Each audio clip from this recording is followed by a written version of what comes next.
There's a closed hand inside you. You might not even realize it, but it's there, holding something that no longer exists. Money that's already been spent, a person who's already gone, a certainty that's already proven wrong. And yet, the fingers won't open.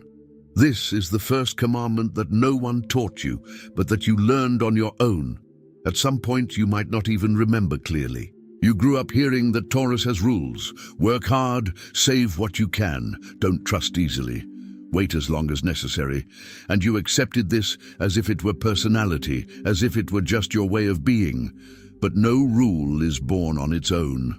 A rule is born from something that hurt enough to become law. Imagine a dirt path in the middle of a field.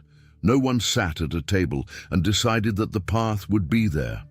People walked on it day after day, always in the same place, until it became the only way to cross. It's similar with you. Every commandment you follow today has been trampled so many times by some specific pain that it has become the official path. And the worst, or the most interesting part, is that you don't even remember who walked on it first. So if no one sat down and wrote these rules on purpose, if they simply formed as you survived, an uncomfortable question arises. Who exactly wrote the code you follow today without questioning? Was it you, choosing clearly? Or was it pain, writing in the dark while you were just trying not to feel it again? There's a specific commandment that almost every Taurus carries, and it seems noble on the outside. Thou shalt not lie. You cherish your word as if it were a blood contract. You detest empty promises. You detest people who speak beautifully and deliver little. This seems like character, and it is, in part. But behind this demand for radical honesty, there's almost always a specific scene. Someone who promised and didn't deliver. Someone who spoke beautifully only to use you. And since then, a part of you has decided, I will never again trust a word without proof. It's like a door that after being broken into gets a second lock. It makes perfect sense. You were invaded, so you protect yourself. The problem is that this extra lock can't differentiate between a thief and someone just trying to enter with empty hands, without any bad intentions. It locks everyone in the same way. And that means that while you protect yourself from those who hurt you once, you might be keeping out precisely those who would never hurt you. And there's another commandment, almost as strong as that one. I will not waste. You save. You save money, you save food in the refrigerator even if you don't need it, you save energy, you save affection until you're sure it's worth spending. People call this practicality, being down to earth, common sense. And you even agree, because it really does seem like a virtue. But if you stop to feel it, beneath all this economy lies an ancient, almost animalistic fear, the fear of running out again. It doesn't matter if you have enough today, if your pantry is full, if your bank account is no longer empty. The body hasn't forgotten so quickly. At some point, something essential was missing: money, attention, security, maybe even real food. And that lack left a mark that no amount of recent abundance can erase on its own. That's why you hoard more than you need. That's why it's hard to spend even on what you deserve. That's why sometimes you feel guilty about simply resting, as if rest were too dangerous a luxury for someone who has come close to having nothing. And here lies the question that truly bothers me. The so exactly.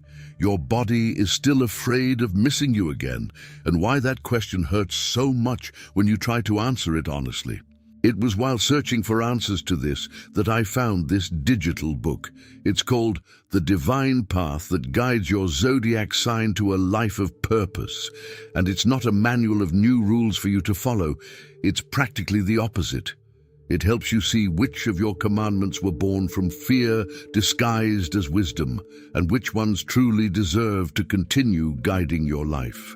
For a Taurus, this is pure gold, because you already know how to build external solidity. What's often lacking is understanding whether that solidity is sustaining you or holding you back. I know that right now, as you listen to this, a part of you is still processing what you've just acknowledged. Perhaps you remembered a specific lack, a moment when something was missing that you swore you'd never let be missing again.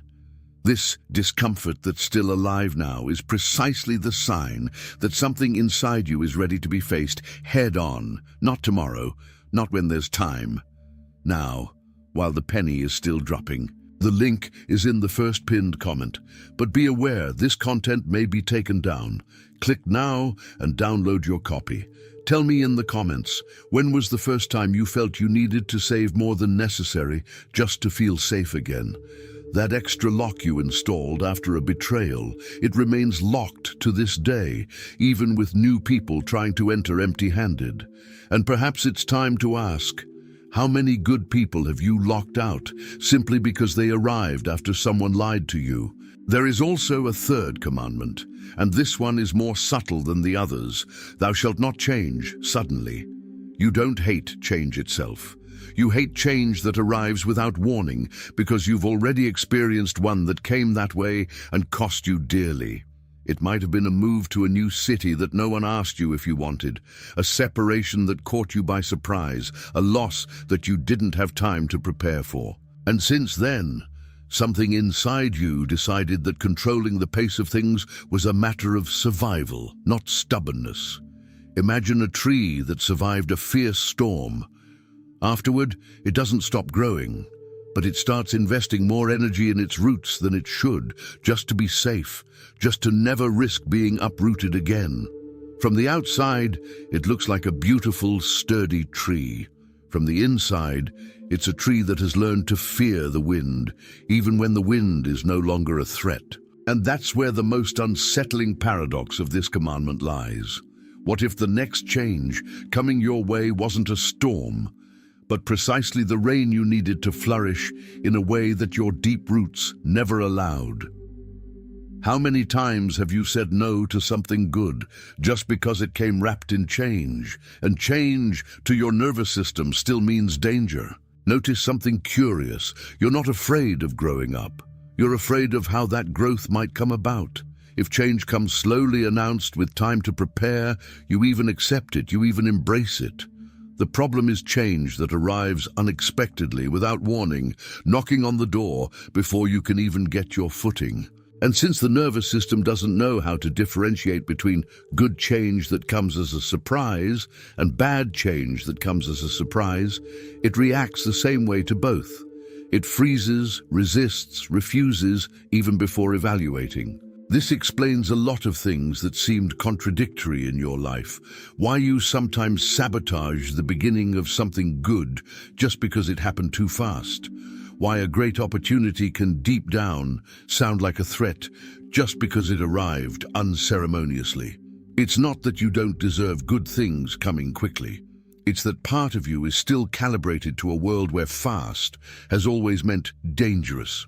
That deep root you cultivated after the storm, it protects you, but it also prevents you from moving when the wind has truly passed. The divine path that guides your zodiac sign to a life of purpose addresses exactly this point. It teaches Taurus to distinguish between roots that sustain and roots that imprison, between wise caution and automatic fear disguised as prudence. If this storm tree you've just recognized within yourself has affected you, it's a sign that it's worth looking deeper now, before the next good opportunity is rejected simply out of defensive habit. The last copies are running out. Click now and begin your journey towards the clarity and genius you deserve. There's a commandment in Taurus that few people truly understand, and which is often mistaken for superficiality. Trust what you can touch, not what promises.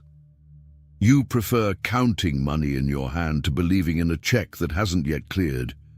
You prefer a small, concrete gesture to 1,000 beautiful words without any proof behind them.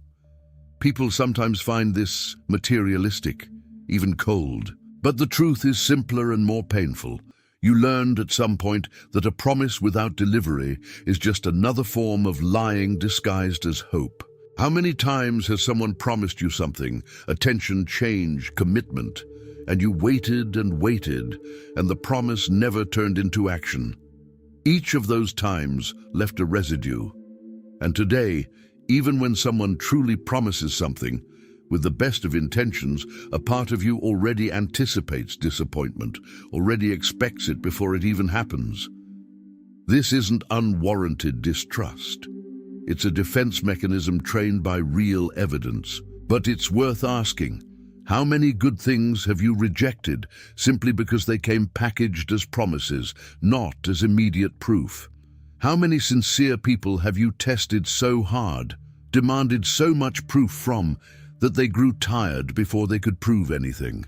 Sometimes the problem isn't trusting too much, it's demanding too quick proof of things that, by their nature, can only be proven with time. There's a subtle difference between demanding proof and shutting the door. Demanding proof is healthy.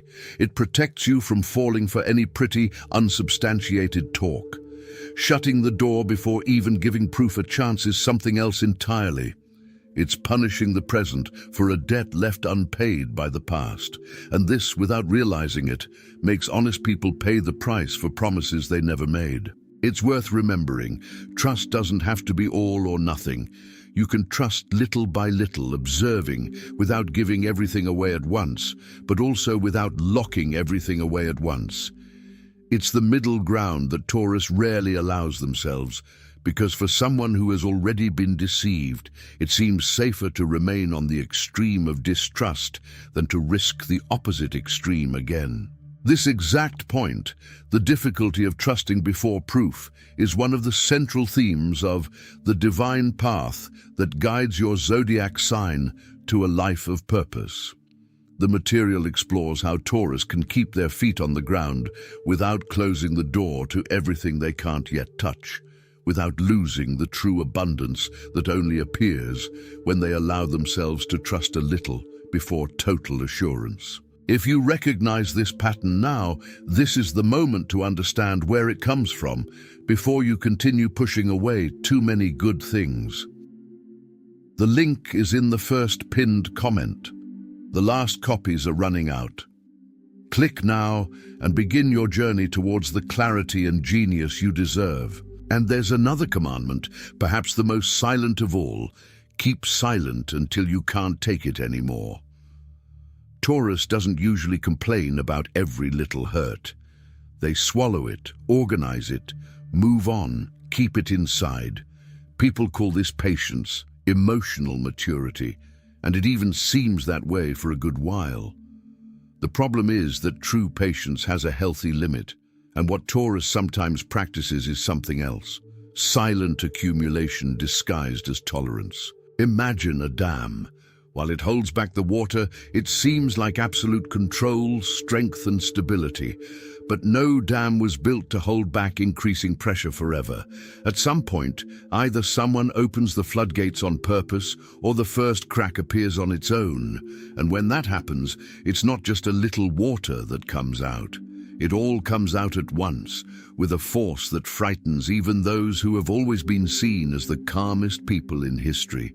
So the question remains, what are you holding back now, thinking you're simply being patient? What small or not so small resentment have you swallowed in the last week, the last month, the last year, thinking it would resolve itself just because you decided not to say anything?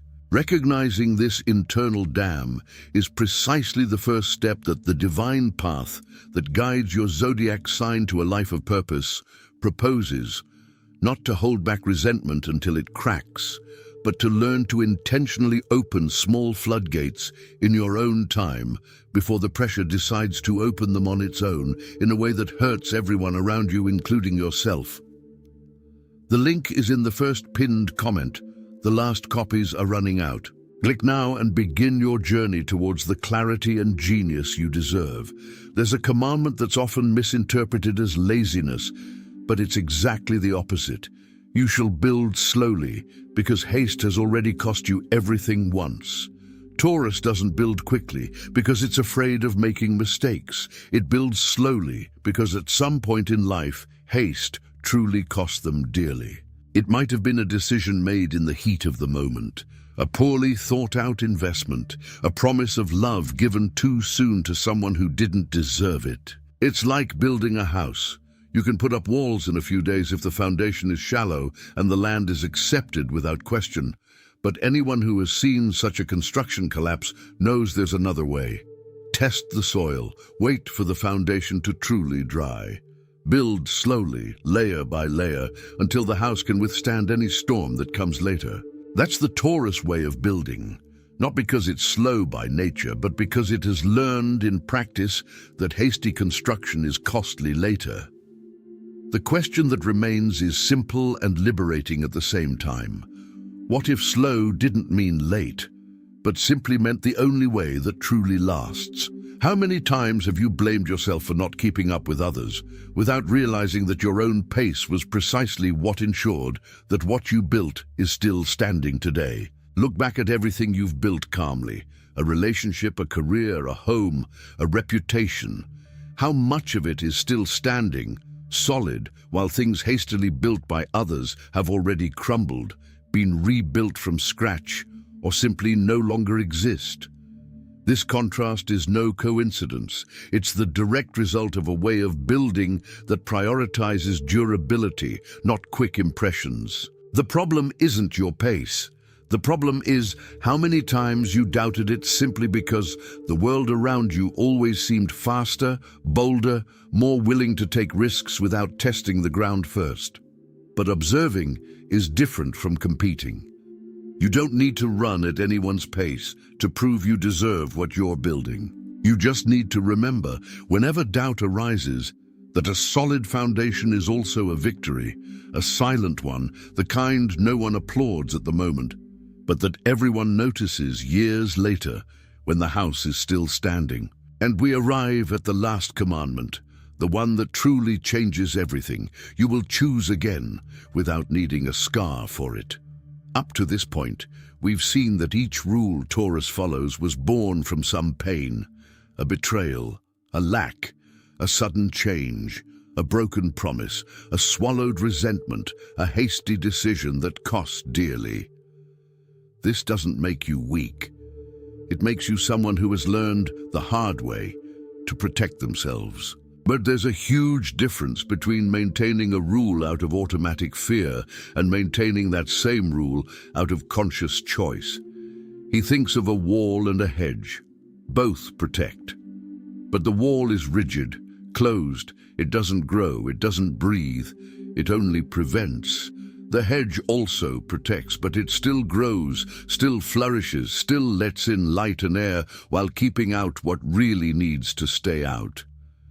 Replacing a wall with a hedge isn't giving up protection. It's choosing a protection that remains alive instead of a protection you only know how to stop. So the final question, the one that truly matters: which of these 10 commandments will you choose to keep out of love and not out of fear from now on? Because the difference between the two isn't in the rule itself, it's in who decides whether it continues to apply. The old pain, or you, today, with clarity. Notice that none of these 10 commandments need to be thrown away. Honesty, thrift, one's own pace, silent loyalty, patience, building slowly, all of these are, at their core, beautiful values. What changes everything is not abandoning the value, but changing the engine that drives it. A commandment driven by fear shrinks you, makes you more defensive each year. The same commandment driven by conscious choice expands you because it ceases to be an automatic reaction and becomes a stance of who you have decided to be. This very process, transforming fear-based commandments into conscious choices, is at the heart of the divine path that guides your zodiac sign to a life of purpose. It doesn't ask you to abandon your solidity, your caution, your hard-won loyalty. It asks you to examine each of these fences and decide, with open eyes, which ones remain standing and which ones have become walls. If you've listened to this entire list and recognized more than one commandment within yourself, now is the time to act, before the clarity you have now is lost in the rush of tomorrow. The link is in the first pinned comment. The last copies are running out. Click now and begin your journey toward the clarity and genius you deserve. In the end, perhaps the 10 Commandments of Taurus were never about fixed rules, but rather about memory, memory of what hurt, transformed into law so that it never hurts like that again. There's nothing wrong with that. It is, in fact, one of the most beautiful ways to survive, transforming wounds into structure, transforming loss into roots. But the full life that Taurus seeks so much is not in blindly following these laws to the end, nor is it in tearing them all down at once. It lies somewhere wiser, looking at each commandment, recognizing where it came from, being grateful for what it taught you, and then calmly deciding with the same solidity that has always defined you, which of these old laws you want to carry for the rest of your life and which can finally rest.